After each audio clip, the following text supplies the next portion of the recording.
Et rebonjour, voilà, donc je reviens pour la vidéo que j'avais promis à certaines d'entre vous de faire au sujet de la pâte à structure maison.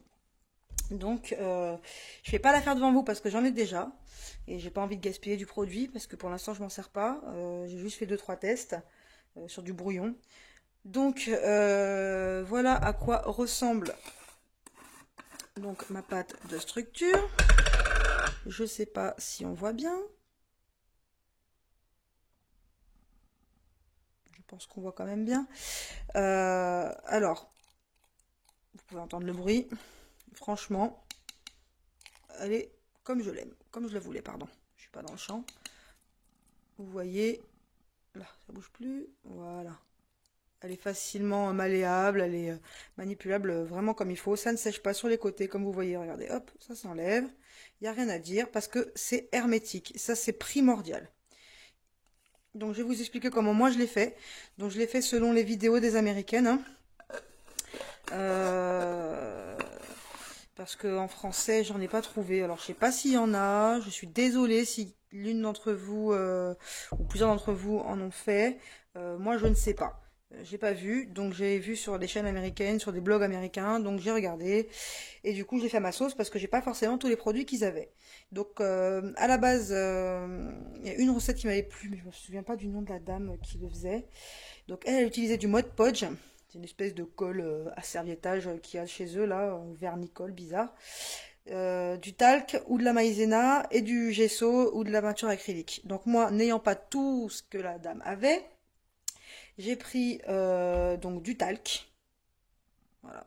J'ai pris le gros pot de 300 grammes. Ça m'a coûté à peu près 2 euros. J'avais de la peinture acrylique à la maison et du gesso. Donc j'ai pris du gesso et de la peinture acrylique parce que moi, mon gesso, alors n'achetez pas celui-là. Parce que très franchement, il est nul, mais nul, mais nul.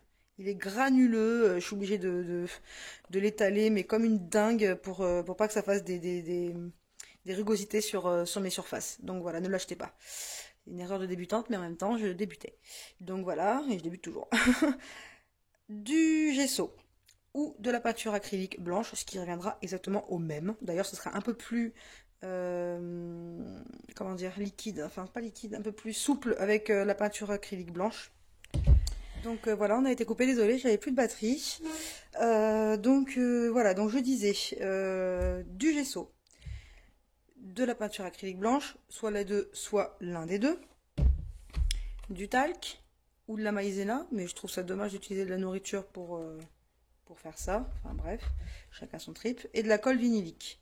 Alors j'ai utilisé celle-ci, parce que c'est la toute première que j'avais achetée pour mon scrap. Alors pour vous donner un ordre d'idée de ce que j'ai utilisé, avant de l'utiliser pour la pâte de structure, elle était là, j'avais fait une marque. Et après utilisation pour la pâte de structure, hop, là, voilà, on voit mieux. Je peux faire la mise au point. Là, j'en ai jusque là. Donc j'ai utilisé à peu près la moitié de mon petit pot qui fait 40 grammes. Donc c'est quand même pas grand chose au final pour avoir quand même une bonne quantité de pâte à structure. J'en ai jusque là. Pardon. J'en ai jusque là. Voilà. Donc au niveau des mesures, honnêtement, au début j'ai suivi ce que l'américaine disait et mince, pardon. Et donc j'avais commencé par deux cuillères à soupe de talc que j'ai mis directement dans ce pot-là. Donc pas pratique parce qu'il y avait il y a des petits trucs sur les côtés en plastique, je me suis un peu abîmé les doigts. Mais bon, vous utiliserez un pot un peu moins dangereux pour vos mains. Donc j'ai utilisé d'abord deux cuillères à soupe bien pleines, hein, de talc. À la suite de quoi, j'ai mis deux cuillères à soupe de colle vinylique, pleine, pareil, et deux cuillères à soupe de gesso. J'ai tout mélangé, alors mélanger comme il faut, pas faire de grumeaux, donc j'ai bien mélangé, mélangé. Et j'ai vu que la consistance me plaisait pas, donc en fait j'ai dû rajouter à peu près deux cuillères à soupe de talc. J'ai rajouté encore de la colle et j'ai mélangé. Et ensuite j'ai vu ce que ça donnait et ça me plaisait pas trop au niveau couleur, c'était pas assez blanc, donc c'est là que C'est là que ma peinture acrylique est rentrée en jeu parce qu'elle est plus liquide, plus souple que mon gesso qui est pourri. Donc j'ai continué à la peinture acrylique blanche et j'ai mélangé jusqu'à ce que Enfin, j'ai arrêté, hein, j'en mets un peu, je mélange, je vois ce que ça donne. Et dès que la consistance m'a plu, j'ai arrêté. Donc je vous invite à faire la même chose en fait. Mettez-en pas beaucoup au début. Mettez 2 cuillères à soupe de chaque. Comme ça, vous voyez, parce qu'on n'a pas tous les mêmes produits. S'il faut, avec 2 cuillères à soupe de chaque, vous avez ce qu'il faut pour vous. Honnêtement, n'allez pas trop loin. Prenez 2 cuillères à soupe de chaque, pas plus. Mélangez. Vous inquiétez pas de mettre la colle avant la peinture acrylique, tout se mélangera très bien. La preuve en est, je l'ai mélangé, ça s'est très bien passé. Une fois que j'ai obtenu ce que je voulais, alors comme je vous ai dit tout à l'heure, dans un récipient hermétique, c'est primordial. Sinon, pardon, votre pâte va sécher et impossible de rattraper votre récipient. Et ce serait vraiment dommage d'avoir dépensé tout ça pour rien. Bon, quoi qu'il arrive, ça coûte quand même moins cher que d'acheter le pot qui coûte au moins entre 10 et 15 euros, des fois plus. Et donc le soir où je l'ai fait, c'était un peu plus d'une semaine, ça va faire pas loin de 2 semaines maintenant, j'avais fait un test donc sur une feuille d'imprimante. Hein. Donc je sais pas si on va bien voir. Oui, on voit. Vous voyez, hop, là, j'ai fait un test.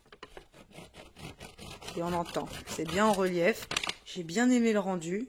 J'essaie de vous mettre au plus près. Voilà. J'ai bien aimé le rendu. C'est net, c'est précis. J'avais fait d'autres tâches. Voilà. Donc ça, c'était le premier essai.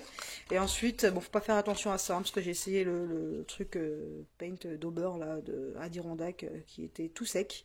J'ai dû mettre de l'alcool dedans pour que ça se dilue. Donc faut pas faire attention à ça. Et j'ai réessayé du coup ici. J'ai fait les petits ronds, là. Hop. Oui, on les voit. Vous voyez le rendu? Moi, je le trouve plutôt pas mal. Hein. Pour une première pâte de structure, franchement. Vous voyez? Et puis vous pouvez y aller. Hein. Je plie la feuille, ça ne bouge pas. Vous voyez? Il ne se plie pas. La pâte de structure ne se plie pas. Pour moi, elle a la consistance rêvée. Il y a du relief, c'est juste parfait. Donc je l'ai ancré celui-là. Et vous voyez, bah voilà, c'est nickel. Donc je l'ai trouvé génial. Et je voulais essayer d'en faire un transparent, mais je sais pas trop comment on fait en fait. Donc si quelqu'un le sait, je suis preneuse. J'ai voulu tester, mais bon, je me suis dit tant que j'ai encore de la pâte de structure, je vais peut-être pas en refaire une autre, et puis j'ai pas d'autres récipients hermétiques. Je voulais tester avec vous savez, la colle pour serviettage, parce qu'elle devient transparente au séchage, mais bon, celle-là aussi, et c'est pas devenu transparent pour autant. Donc si vous avez un petit secret miracle pour la rendre transparente, je suis preneuse. Donc, pour le pochoir que j'ai utilisé, pardon, j'ai pris la marque The Crafters Workshop, pardon. J'ai pris celui-là. Il y a des taches, voilà, des ronds, enfin voilà, bref, il y a un peu de tout. C'est mon tout premier pochoir que je m'étais acheté. J'ai payé 3 euros et quelques, c'était en promo. Donc voilà, j'avais pris celui-là. Et donc j'espère que mes explications ont été assez claires. Je suis désolée de ne pas l'avoir fait devant vous, mais comme je vous ai dit, j'ai pas envie d'en refaire un autre alors que je suis toute seule quoi, à m'en servir. C'est largement suffisant pour l'instant. Et donc, si vous avez des questions, je vous invite à me les poser en commentaire ou sur Facebook pour celles qui m'ont sur Facebook. Et j'y répondrai volontiers. Je suis désolée d'avoir mis autant de temps à la faire, mais je vous expliquais, avec mes dents, ça n'a pas été forcément facile de faire des vidéos. Donc voilà, j'espère vraiment que ça vous a plu et que ça vous servira. Et puis ce serait sympa de me montrer vos pâtes à structure une fois faites. Voilà, je vous fais des gros bisous et je vous souhaite une très très très bonne journée et un très bon week-end aussi parce que je pense pas refaire de vidéo de sitôt parce que mon papa vient nous rendre visite demain.